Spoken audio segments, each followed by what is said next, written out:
Let me record. Our project's due on Wednesday. A few of you have reached out. I try to give you guys some feedback about where you're at. Now, a couple of things that have come up repeatedly. Now, I know these things are kind of, I really like the lighting in this room. I was like, dead, two black eyes in office hours, so I apologize. But what keeps coming up, I want to say really, truly, you guys, when you're doing this and you have an actual client in front of you, it's easier. So, but these are just kind of things to get you going. Okay, here's my goals. Okay, the person's 5 years old. What are some things I might be able to do with a 5-year-old versus, funny, I just had a meeting today about a student who, we're still working on following one-step directions. And he's already 18, 19, almost 20 here. That looks different, but it's still kind of the same process. How am I going to work with the client, achieve this goal, or what are some of the other compensatory strategies we need to put in place? So as you do this, I promise you it gets easier. And the other piece too that I want you guys to remember is that when you know more about the client, so that's truly, when you know more about the client, it's easier to pick out something to do. But it's more along the line of thinking, okay, what is your average, 12-year-old child like to do, or what are some of the content? Because the other part too, we have to remember, we're always looking for age appropriate things and how that relates to you and providing that material and providing that input. So if it's not age appropriate, it's not going to be as meaningful. So that's really, these are just kind of what I'm looking more is the thought process, not so much the activity per se being perfect, but just have a good basis of where to start. And I promise you, when you start working with a client, it gets immediately easier. Or you'll start doing it like, you know what, this is really easy. They can do this. I can make this more advanced. So a couple of things too, kind of looking at what's the next step to what I'm doing and where I'm at, or how do I break it down even less complicated? How do I make it? We even go to what we call errorless. I feel like we use that terminology more in like ABA or when we're talking about therapy for people with autism, but sometimes you want to break it down so they have some success, and then you could start to build and challenge them. So there's a lot of variables there. And as you do therapy, I promise you it will get easier. So a couple people ask like, well, this is a little hard. Where do I start? And it is hard to know. So I'm just looking for, did you come up with some good thought processes for this? So 212, we have talked about lots of language stuff. We've talked about receptive language. Now, let's talk about we talked about receptive language. Now we're going to talk about expressive language. And as I've said before, it is really hard to kind of isolate each one of those, but we do our best. And even at that, it's not 100% where you're only addressing expressive language. Kind of when you address expressive language, you're implying receptive language. So let's look at, so we do have a expressive language observation this week, a quiz, and then a read and review summary. So hold on, why won't this open?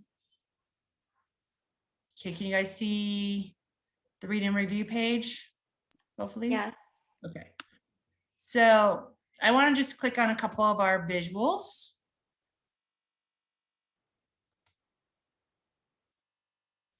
Okay, pronoun development. And you will find this is a common goal, working on pronouns. It seems to be a pretty common language error.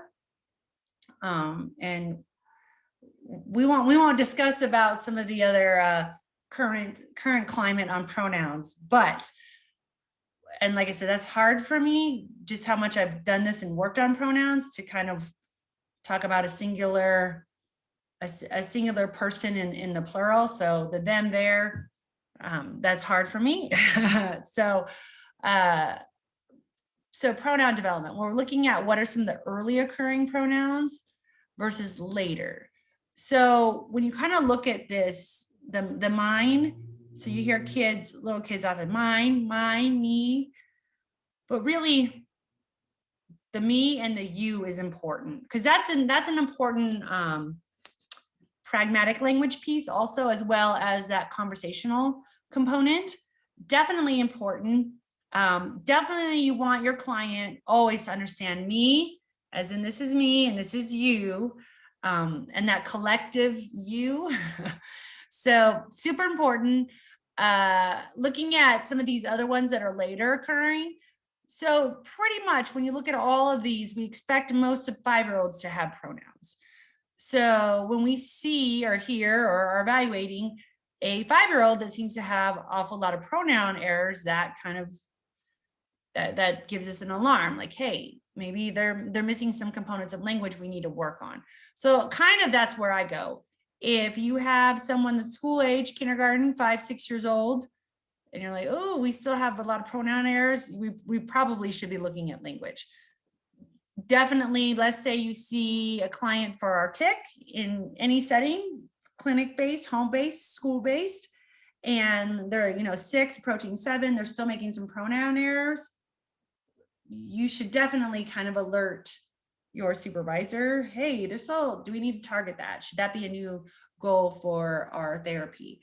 So it's just some pronouns. It's a very important component, and it's actually a very strong kind of precursor skill when we're talking conversational and that interactive back and forth conversation speech. Definitely understanding those pronouns, definitely important. So kind of just be familiar.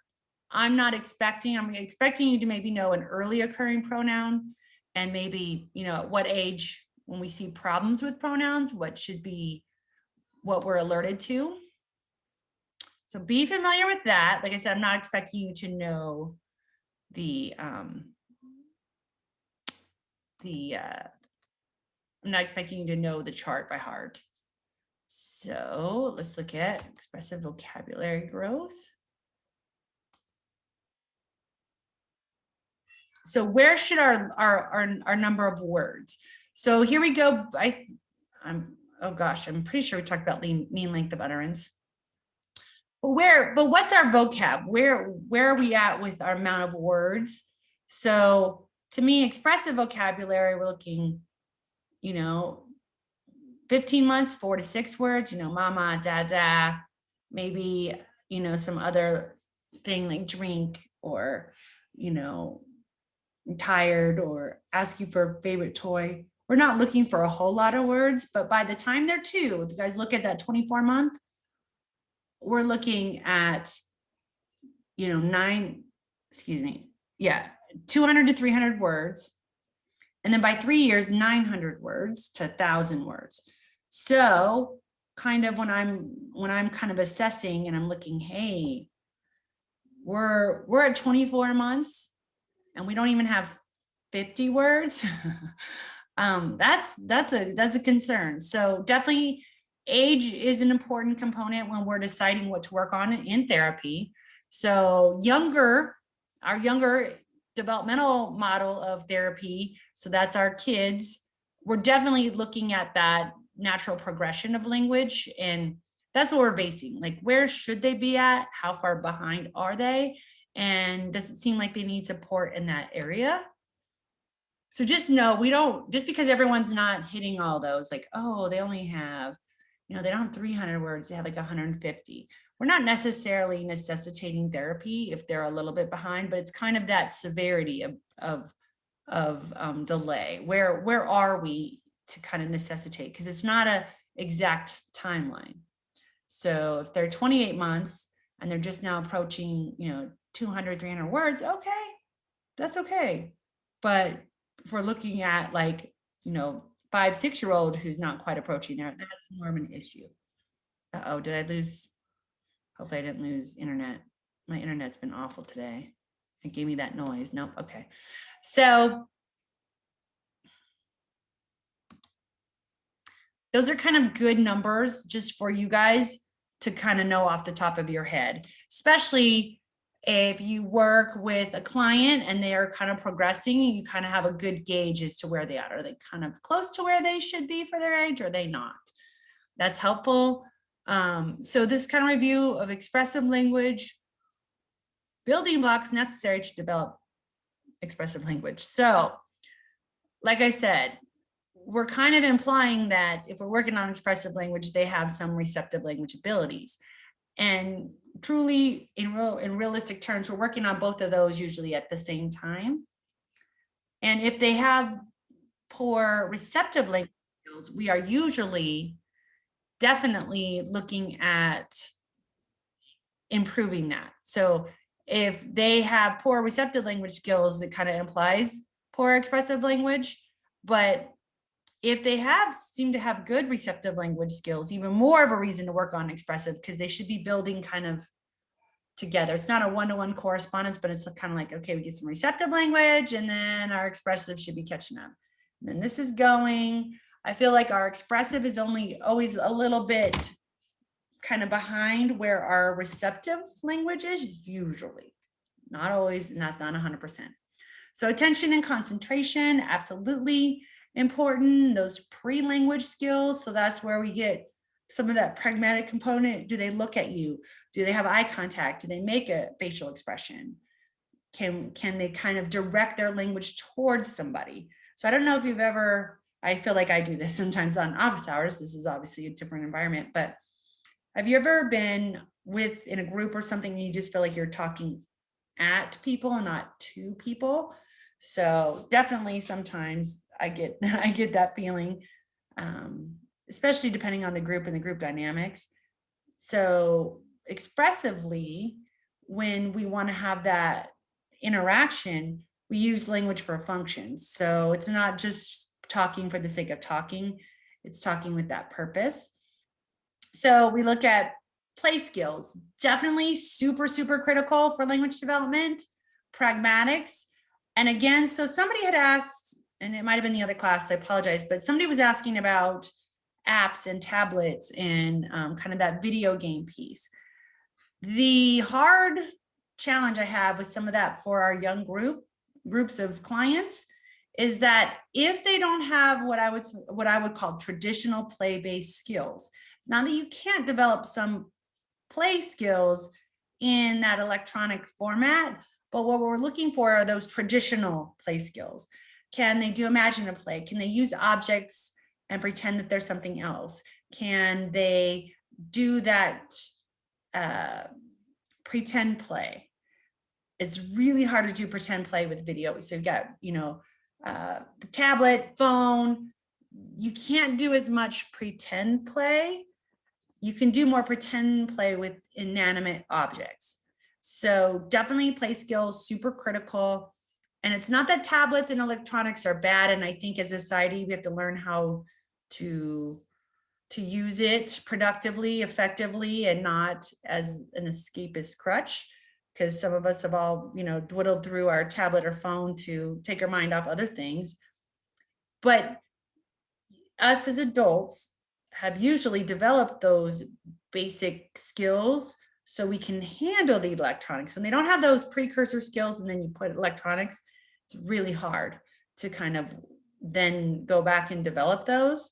So obviously pragmatic piece, that's what I'm talking about. That social situation is super critical from expressive language standpoint. Motivation, so wanting to communicate with others, and then fine motor skills. So when we're looking at the physiology of expressive language, we have gross motor, fine motor. Speech is the finest motor. And then that expressive language piece also has the artic and intelligibility component also. So those are intertwined. It's really hard to tease it out all by itself. So just know when you are working with a client, you're like, okay, I need to be working on expressive language. And there are things like intelligibility and ability to produce, sounds, or they've got their sounds, they can make words, but they don't seem to really have a purpose to communicate to someone. Definitely those are factors we have to consider in our therapy approach. So how can we tell if people have problems with expressive language? So you can kind of look through this. Definitely, I want you to be familiar with the word jargon. So jargon is a word that I think and I'll say the old people, the older group, people who've been in this for 20 years, jargon was a good word that we use to kind of say people are talking, but they're not really saying anything. So traditionally, jargon's kind of when that baby starts babbling and it starts to sound kind of like speech. It kind of follows the patterns, but there's no real words. We also use jargon when we're talking about people with aphasia. They'll be talking, but it's not really intelligible speech or real using, and I mean real words, real, it's more strings of sounds that maybe don't make sense. So jargon is kind of a more of what a blanket term of where somebody's talking. A lot of times we'll say verbal utterances, but with no purpose. So a lot of times jargon to me is speech and talking without a purpose. So jargon's used quite a bit. Okay, muddled. So when we use that word, the real technical term muddled is basically we're looking at the syntax isn't great. They don't have good flow, or the words are all out of order. So sometimes when the words are out of order, we're not real sure what they're trying to say. So that's important. And then retelling a story. So that's where that narrative language piece comes in, and it comes in over and over and over again. Definitely, it's a critical skill within our language development to develop those narrative skills. So I like that. That seems to be my go-to. I see it because when we're talking about writing, developing writing and trying to improve their ability to relay important information, that narrative piece is important. And then other problems occur if they've got difficulties with the language. What's number one on the board? Behavior. Then we also look at kind of those academic components. So behavior can be a problem. Completing academic tasks, social skills usually are negatively affected with poor expressive language skills, as well as we kind of look at kind of that broader sense, literacy. So reading and writing can absolutely be influenced by all of those things. So just be familiar with what's a problem. What are things that can influence other things? So i.e., anytime there's communication issues, you can bet behavior could be an issue. So a lot of times they learn maladaptive ways to get their communication needs met. So I worked with a psych, and she would say their behavior is kind of their maladaptive way of communicating. And usually, sad part is it can be pretty effective. Negative based behaviors, people do respond to swiftly. So it's what happens is we respond to it, and then it just reinforces that behavior again. And it is one of the best things to do with bad behavior is ignore it. But of course, then you've got these safety components, hurting others, disruptive component. There's a lot of different factors. So if you have the ability to ignore it and everyone's safe, great, awesome. But a lot of times we just don't have that ability. So activities to improve expressive language. So typically what I say, anything we're doing to improve receptive language is indirectly helping to improve expressive language. But, some things, naming items together, choice making, talking about day-to-day activities. So a lot of times we work just on sequencing those functional tasks. So today I went to work, went to a meeting, I went and cooked with my high schoolers today. So I might give a sequence of events and relaying that information to someone else. The other piece too is trying to relay information in a positive, engaging way. That's definitely there's some more art form to that. And should you seek therapy? So anytime I hear from a parent, my child has a hard time communicating their needs. Now, obviously, your supervisor should rule out a speech and language issue. What happens, and I think it's more pronounced than it ever has been to me as a professional, what I see is a lot of times kids do have some decent expressive language capabilities. They aren't delayed. They do understand but it's that emotional, filtering the emotional piece to expressing what you need, because sometimes we're not even real sure how to verbalize what we need. So some of that is exacerbated by other factors, especially your social emotional well-being. That can definitely be a factor in why expressive language skills could be poor.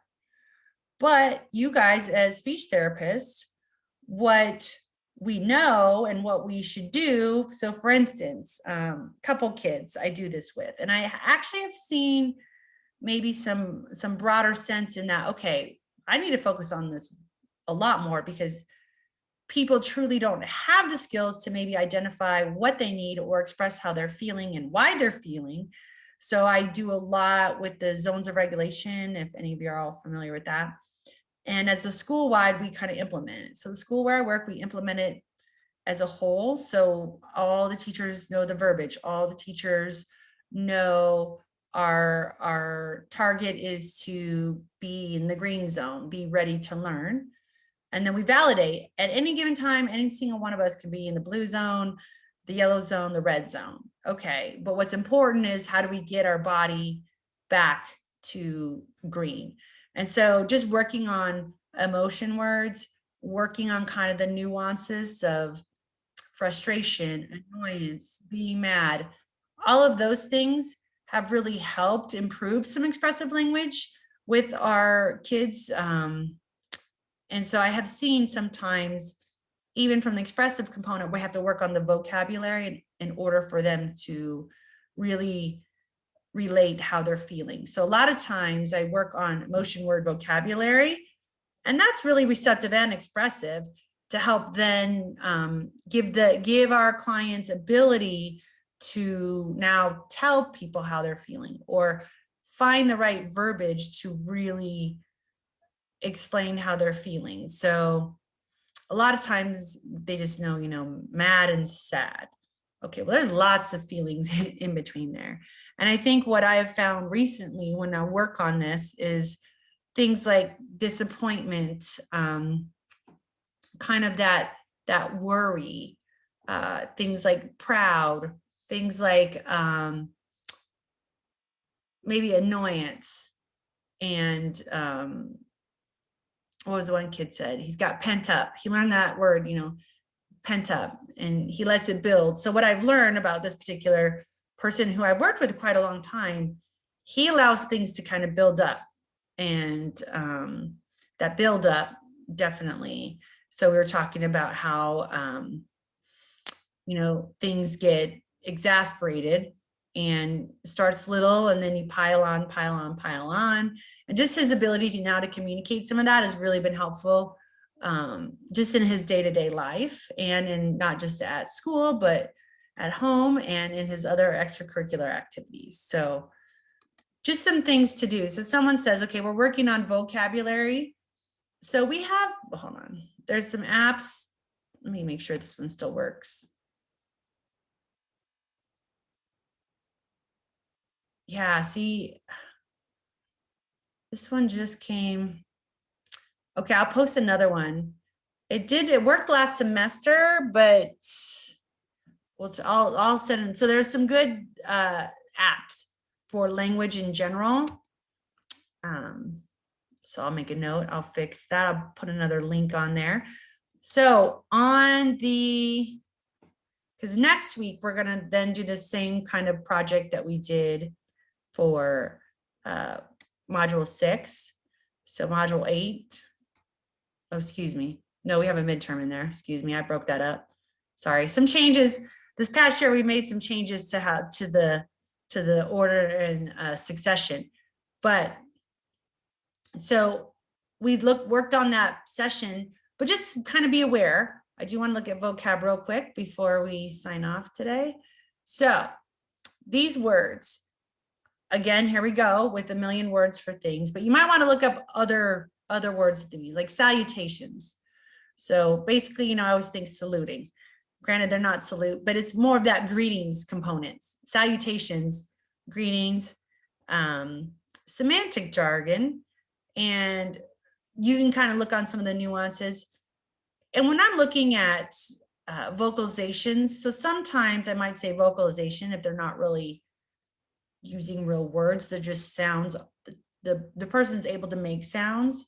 Semantic jargon I tend to use more with our adult people with aphasia, but that's all language related things. And so, you know, present tense verbs, past tense verbs, really important in that narrative language piece.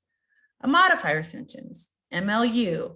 So just be familiar, those auxiliary verbs, those helping verbs, and nominals. So kind of that first, second, third kind of language. Granted, you kind of think math when you hear nominals, but really we also use it as kind of language markers. And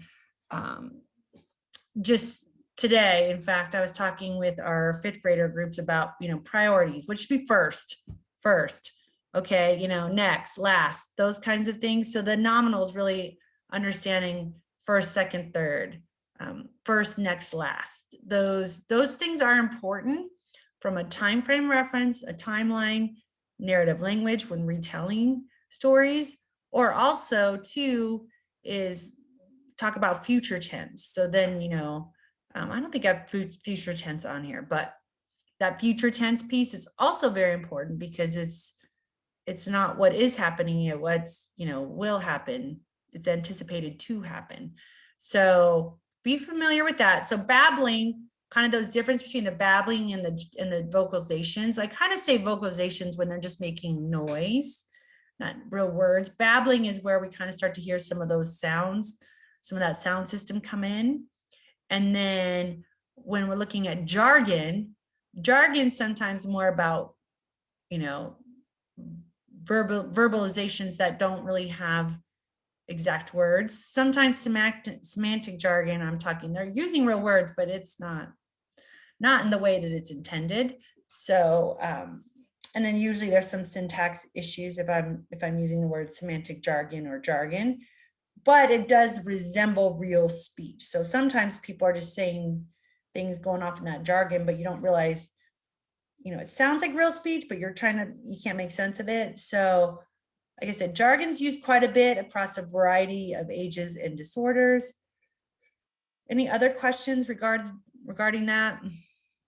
And just a little quick reminder too, on the project, you do need to submit a video. And just to recap a little bit, if you don't submit the video, I'll usually I'll put something in there and ask you for it, especially if you don't have a grade. So give me about a week. If you don't have a grade, always check and see if I wrote something in there. So the reason for the video, it's not to show me kind of a mock therapy session. That's not what I'm looking for. What I'm looking for is, can you explain to me how you're going to use your activity to address the goal? That's really what you do in a day in and day out job as an SLPA. So any other questions? That's really the purpose of the video. So just a quick reminder on that. For the quiz for this week, should we focus more like on vocabulary? That's the only question I have. Yeah, I would say focus a lot on vocabulary, and really kind of, when you read questions, really be sure that you understand if the focus of the goal is more what we say verbally or putting words together or kind of, you know, increasing our verbal output, that is expressive. Now, of course, you have to have an understanding of some of that in order to use expressive language. But a lot of times, oftentimes, when we're looking at receptive language, I'm just looking, can they identify? So can they point to the right picture? Can they choose the right picture? A lot of times, that receptive language goal, I'm not necessarily looking for verbal responses. I'm looking for maybe nonverbal responses, or of giving them opportunities to show me what they know versus tell me what they know. So oftentimes, if you look at the goal, it's like, okay, I expect them to tell me. Often the target is expressive language. If I'm just expecting them to show me what they know or demonstrate something to show me that they know, like follow a direction, then what I'm targeting more is that receptive piece. So just kind of be familiar with, okay, what's the main target? Okay, this is the main target. Okay, this is expressive, or the main target of this, okay, understanding the question, okay, choosing the right answer. So a lot of times if you see the word choose, identify, indicate. So sometimes that can be verbal or sometimes that can be nonverbal. So see how the verb's written, or excuse me, look at the verb that's in the goal. That kind of will give you a clue whether it's receptive or expressive. Typically speaking, almost always you'll say, you know, give a sentence, you know, use the correct verb in a sentence, or use, you'll see the word use, tell, express, you might even see the word express, or verbally respond. So if you, I'll write a lot of times verbally respond to let them know I'm looking at that expressive piece. So just kind of pay attention to the verb in the goal, and then kind of think about, okay, how can somebody do this? How are they going to show me when we work on this goal? And that should help you identify whether it's receptive or expressive. Any other questions? But yes, be familiar with the vocab. You will see it again. Okay, thank you. I had a question about the read and review. So it looks like a quiz when we go in to submit it. It says quiz. And in the past, I've had two separate reviews that I've emailed you about, and it looked the same. So I'm guessing it's a mistake. So we had changed these this past semester. Yeah, it does look like a quiz. I'll fix it. See, some of them we had to change to other ways of just like an assignment versus a quiz. Because before you had to do them in order to move on to the next, well, you have to do them anyway, but hang on. Yeah, let me stop the share. Let me reshare this. I'll fix that. Yeah, and then sometimes it shows up twice. And that's just what happens sometimes when we copy the courses. So yeah, based on this week's read and review information, as an SLPA, you're preparing a session to target expressive language skills. What are 4 items that might be helpful for you to have to target the expressive language skills? Name 2 items you might use with young children and 2 items you might use with an adult. And then explain. So what I'm looking for, explain why you chose the items. So expressive language, what might be 2 items you choose to work with a client who's a child, and what are 2 items you might choose to work on expressive language with an adult. So just be sure to explain it. Any other questions? I have a question about the video for the assignment for this week. I already submitted it, but Okay. I'm just wanting to make sure that I've done it right. Okay. For the video, I did more of kind of like an overview of what I wrote. So I set the goals, and then I gave examples of what I would do for the activity. And then I also kind of gave examples for how I would make them easier or harder. Right. Okay. Perfect. And then just basically, you know, talked a little bit about receptive language. So is that okay? Or did you want like more depth? No, what I'm looking for is basically, this would be a conversation. I'm going to tell you, hey, Johnny's working on WH questions and, you know, demonstrating knowledge of basic concepts. Okay. And then you're going to tell, I might ask you, hey, what activity you think you'll do with that? And then you tell me. That's really what I do day in and day out with my SLPA. That's really kind of like what I'm looking for is, can you explain how your activity is going to address a goal? Because oftentimes your supervisor isn't going to be able to watch you all day, or you're going to just have to report back. Or you can say, hey, this is what I've done. I need you to come see this client and work with me when I work with this client, because, you know, you need help, or you're not, you know, something's going on that you feel like you need some supervisor input. And that's really the back and forth that you do with your supervisor. Hey, here's the activity. I'm going to try this. I think I can target, you know, this goal this way, doing this activity.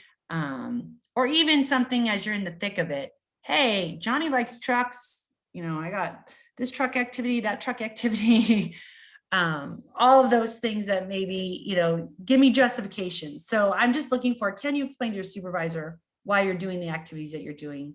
to target the goals that you're targeted. So that's the purpose of it. Sounds like that's fine.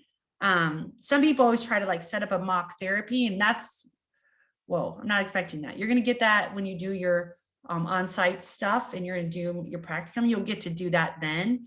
This, I'm just looking for your thought process with it, because you can have the best idea and that goes south, or you could target everything you wanted to target. You have a plan for every component or every minute of that session, and you may not get through the first task. So that's kind of also too, it's kind of, you need to have a thought process. So when you're derailed for whatever reason, you can kind of adjust. And it's usually you have to make it harder or you have to make it easier. That's usually how that works. So I think that's fine. I'll let you know, like if somebody's way off the mark, sometimes I will send you a note and have you resubmit it. So I think that I don't see any problem with what you just said you did. So that's good too. Okay. Yeah. All right, guys. Any other questions? If not, thank you. I appreciate you joining me. Thank you.